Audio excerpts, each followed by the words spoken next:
Hey guys, in today's video I'm going to be walking you through why having a high average rate of return doesn't mean you're going to make any money. In fact, you can have a positive rate of return and still end up losing money. So this is actually going to be the first video in a series of different financial secrets I'm going to reveal to you, and these are things your financial advisor doesn't want you to know or probably hasn't told you. So average rate of returns is the industry standard when they measure how the performance of accounts do.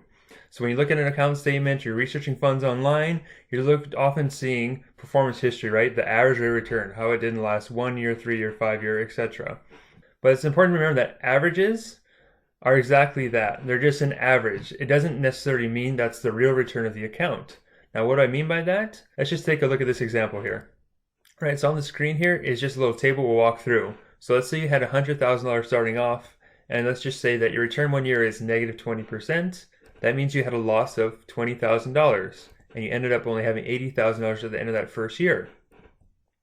Now let's say in the second year the market rebounds and you got back 20%, and now you had a 20% gain of that $80,000, which gave you $16,000. So at the end of year 2, you now have $96,000. So you can see negative 20 plus 20 is a 0% rate of return. You're still down. But let's keep going. In year 3, let's say you lost 60%. That would have been a loss of $57,000, bringing your total down to $38,000. And year 4, let's say the market doubled and you got 100% back. You bring your total up to $76,800.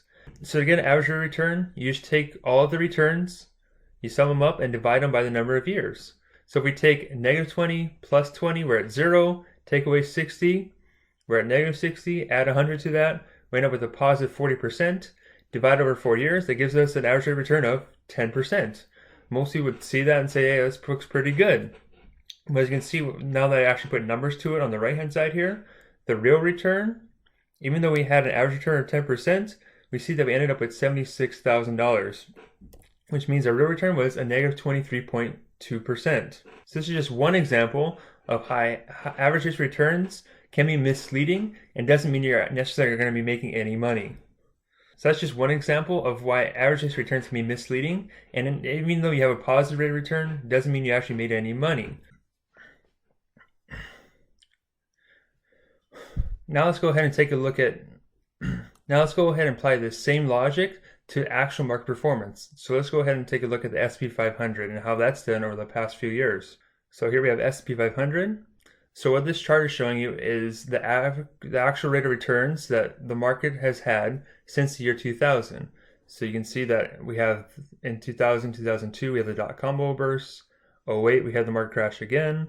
So if you see, if we had $100,000 starting off in the year 2000, and we invested it and kept it in the market until 2018, we would have ended up with $169,000. Now let's just take the average rate of return. We'll just take the sum of all this and divide it by the 19 columns here.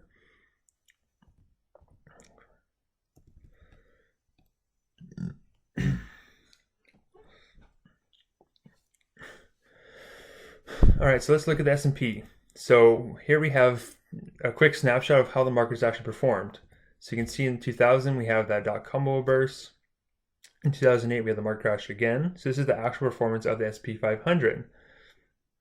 So if we apply the average rate of return to this and we just add up our columns here and divide it by the 19 rows we have here, it gives us an average rate of return of 4.4%.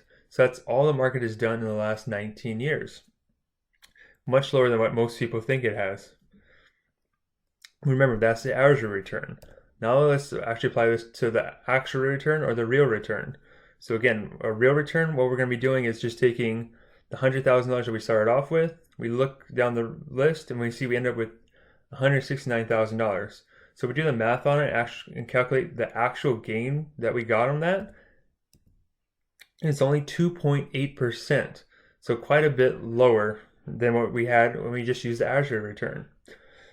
The return is only 2.8%. So a bit lower than what we had using the average rate of return. But how much lower is it? It's a whole 36.3% less than what we thought we would have had using average rate of return. So you can see there's a very big difference between using average rate of return and actual rate of return. And this is something important to look for when you review your accounts with your advisor or look over your statements. You want to be seeing, are they showing me an average rate of return or my actual rate of return?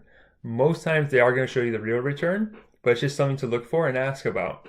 If you found this video helpful, then hit that subscribe button right now to join my community, and you can keep getting updates when I review different financial tips and secrets like this one. Now check out this next video in the series where I talk about financial advisor fees and how they can be costing you much more than you realize. Thanks for watching, and I'll see you guys in the next video.